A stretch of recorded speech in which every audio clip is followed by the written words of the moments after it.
অনেক ব্যস্ততার মাঝে আজকে এই রান্নাটা আপনাদের সাথে শেয়ার করছি।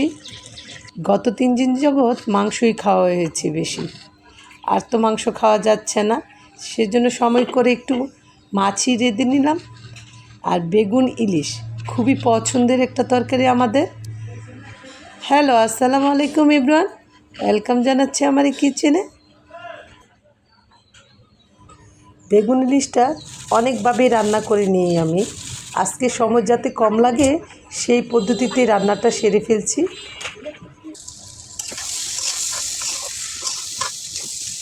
বেগুন ইলিশ রান্না করার আগে কাঁঠাল বিচি দিয়ে শুটকি তরকারিটা একটু রান্না করে গুছিয়ে রাখছি। এইখানে ইলিশ মাছটা আজকের ভেজে রান্না করা হবে। মাছটা যতটুকু ভালো মনে করেছিলাম আসলে অতটা ভালো হয়নি, তারপর রান্না তো করে নিতেই হবে, সেই জন্য রান্নাটা বসিয়ে দিলাম। ভেজে নিচ্ছি মাছটা।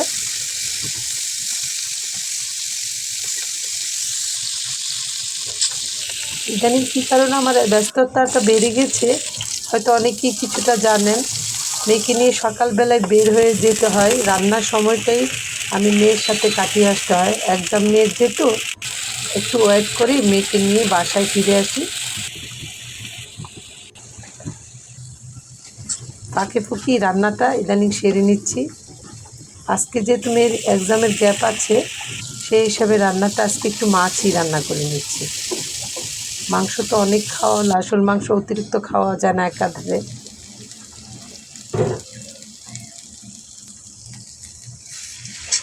বেগুন সবজিটা কষানো হয়ে গেছে, এখন পরিমাণ করে ঝোল দিয়ে দিচ্ছি। এখন বলক উঠলে ভেজে রাখা মাছগুলো দিয়ে দিব। বেগুন তরকারিটা আমি অন্য সময় এমনি কাঁচা মাছ আর বেগুন তরকারিটা এভাবে করে রান্না করে নিই। মাছটা কষিয়ে বেগুনের সাথে দিয়ে রান্না করে দিলেও খেতে পছন্দ করি আমি। আজকে যেহেতু মাছের কোয়ালিটিটা পছন্দের না, সেজন্য মাছটা একটু ভেজে দিয়েছি। এখন মাছটা বিছিয়ে ঢেকে ভালোভাবে বলক উঠিয়ে নেব।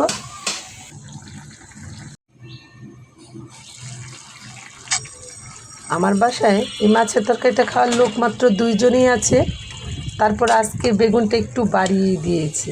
খেয়াল করেছেন কিনা জানি না। একমাত্র বেগুনের এই তরকারিটা পরের দিন শুকনো শুকনো করে দিলে, আমরা যেটাকে বলি পোড়া পোড়া জাল দেওয়া, আমার প্রতি খুবই পছন্দ করে খায় বেগুন ইলিশের এই তরকারিটা। সেই জন্য বেগুনটা আমার একটু বাড়িয়ে দেওয়া হয়েছে।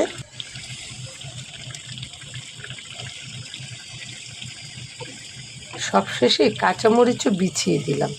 এখন নামানোর সময় হয়ে গেছে। সবাই ভালো থাকবেন। আল্লাহ হাফেজ।